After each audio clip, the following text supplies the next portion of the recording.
Brokaw 2-9 here, and we're going to shoot the Savage 64. So what I'm using is some Aguila 22 Super Extra hollow point. It's 38 grains, copper plated bullet. This is what the rounds look like, if I can get one out of here. There we go. So it's got a little bit of a hollow point there.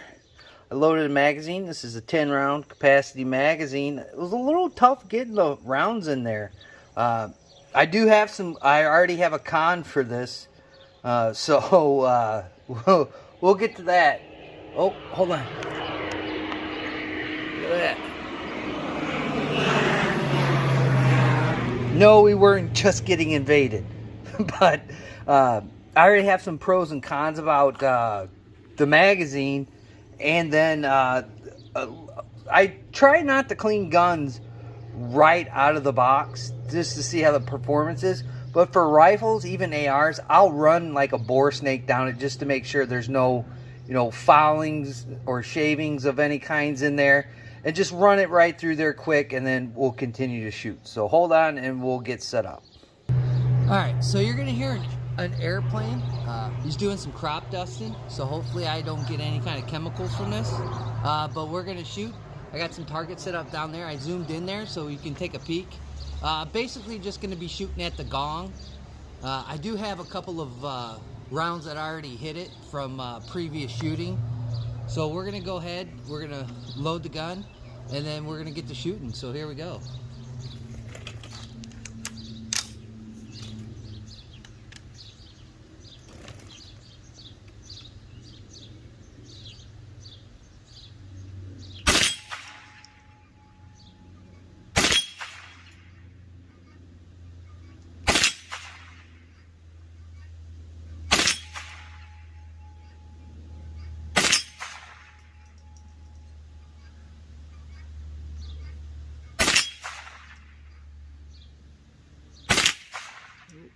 Pull that one.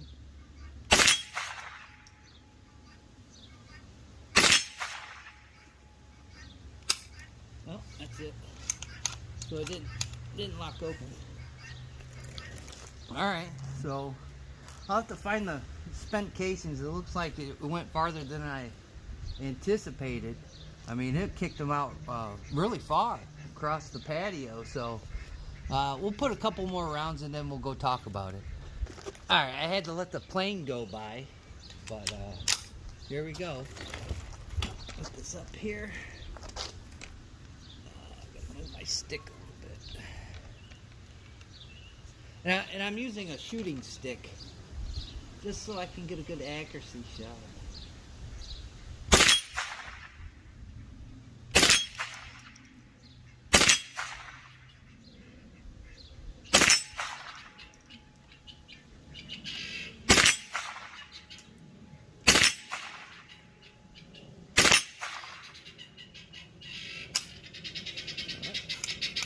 So that's it. You can hear my guinea hens. They're like, what? He's hitting targets. That's amazing. This guy sucks. So the plane's doing another round. We'll shoot a tad bit more, and then we'll walk down to the target.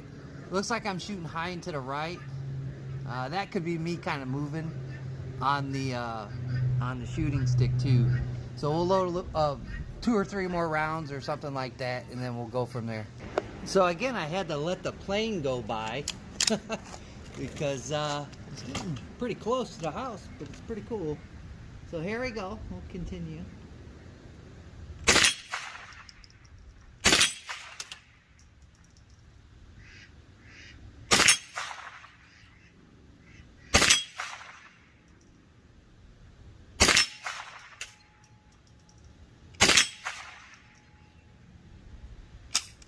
Alright, so that's about it.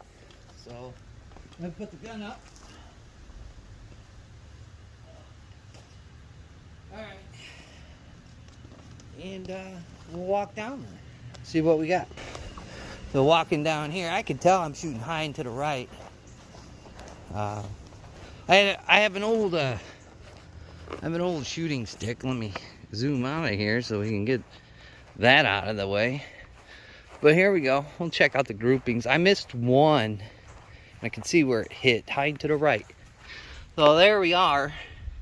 It was high to the right.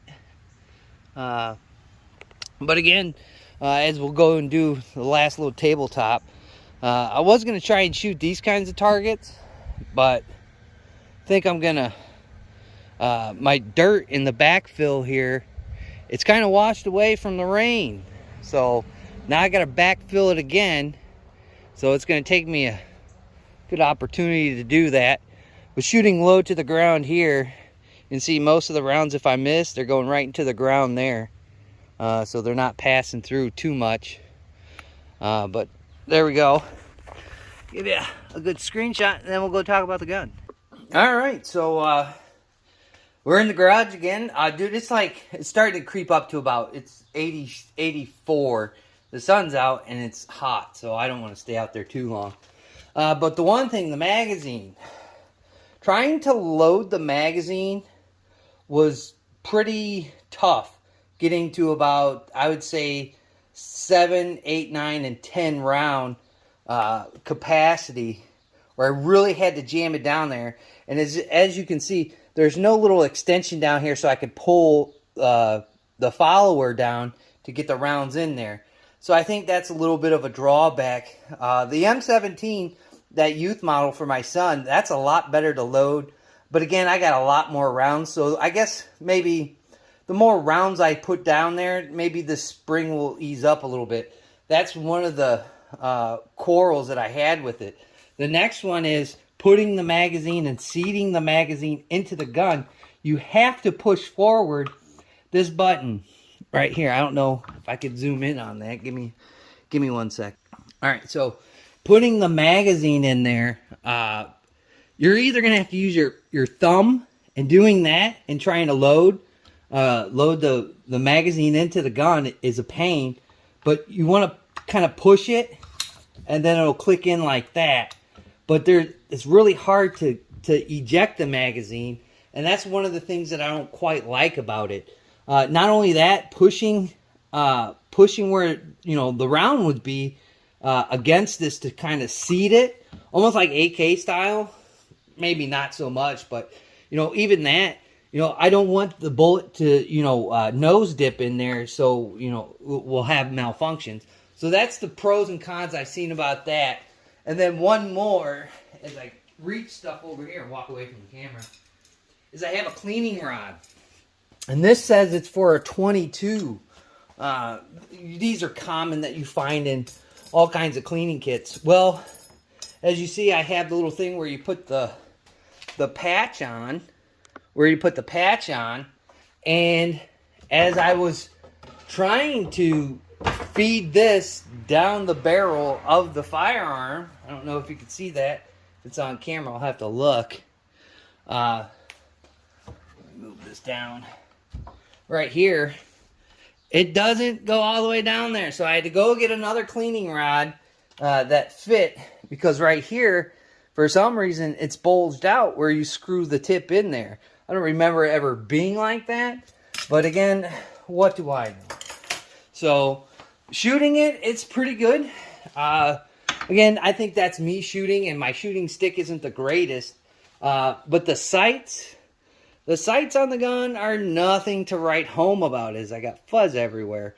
All it is just basic iron sights. Out of all those rounds, I missed one shot.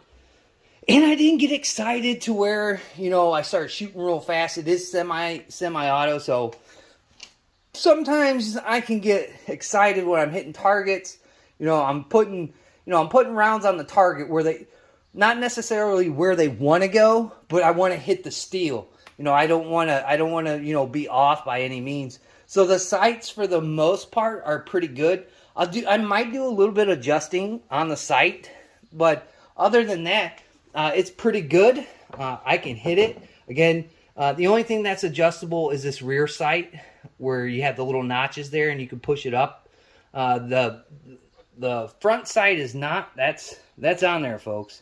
So there's no getting around that. But for the most part, it might work for a good squirrel gun. I'll tell you that. I like semi-auto. 22s because, I'm just that kind of person, I guess. I like to keep on going. Doing a bolt gun for hunting for so many years, you got to be precise, and you got to be precise with that one shot. With a semi-auto, you can kind of, you don't have that extra action. So, I mean, I shouldn't have to tell you this. You guys probably already know this. But having the other action of pulling the bolt back and then chambering another round can kind of put you off. So you want to be precise with those bolt action guns. This one, you can correct your sight alignment pretty quick and get back on target without having to do that other action. So that's pretty much, the benefit of having a semi-auto. But then you're going to come into probably malfunctions. Again, with semi-autos, it's usually magazine related, but you could have feed issues as well. But it shot well. I don't know. We shot, not even a half a box, maybe a half a box of 22. That Aguila smells really weird when you shoot it. I don't know if you guys had that happen to you. Put that down in the comments. People drive by here. But I'm going to go in the house, man. It's hot. I got a Patreon stuff to start packing and about to send out for Friday. So if you'd like to help the channel out, you can subscribe to Patreon. The links will be down below in the description of the video, along with the PayPal account. But I've noticed that I've had a little bit of problem with the PayPal account. Somebody sent me some money, and it wouldn't let me claim that money that they sent me for the beer fund. So I'm going to have to go and contact PayPal for that, and hopefully we can get that back on schedule.